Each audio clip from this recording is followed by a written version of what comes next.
Concept art is an essential part of the filmmaking process. How are you going to dress your character without any idea of what they look like? As long as film has been around, so has concept art. You could call a poster for any of these films, before much design technology was invented, concept art. The actual term concept art was apparently coined in the Walt Disney Company during the 1930s, around the designs coming from the production of Peter Pan, Cinderella and Alice in Wonderland, done by Mary Blair. So yes, back then generally concept artists would work either with photos and ink, and you've got watercolours, pencil, pen, that's about it. Hello Industrial Revolution, have some felt tip pens. Actually, have this electro box that makes cool shapes. It's a computer. Okay, here's one you could actually use with ease. Actually, here you can use a thing that's like it's drawing but the computer displays the page now. Actually, fuck it, the whole computer is the page now. Actually, just have the computer make the damn art for you, who cares? So yes, it's become even easier and more accessible to be a concept artist throughout the decades.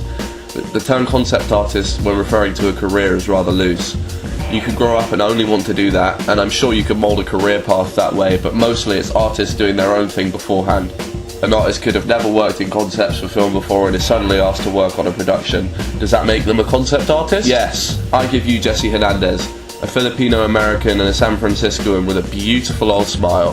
He gained popularity in the 1990s with his urban Aztec style in street art and graffiti, and he got whisked up in the vinyl art toy scene of the early 2000s with the trend fitting his art style like a glove. But none of that's media. Right now, Jesse is older than he was when he became involved in the co-creation of his first foray into entertainment, The Nut Shack. If you aren't aware, that show is widely considered as one of the worst of all time in every and any way, by many amongst the wider animation viewer base. Jesus Christ, this show sucks. It's poorly animated, paced, written, it's tastelessly offensive, just fucking confusing at times. But none of that was Jesse's fault. As far as Jesse was concerned, he did his job perfectly.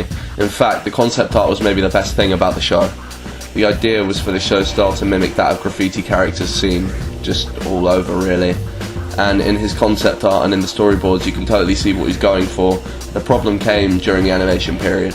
They executed the art style horribly in practice. It has none of the character of the original sketches at all. That's all I'm going to say about The Nut Shack, even though I could talk about it for hours.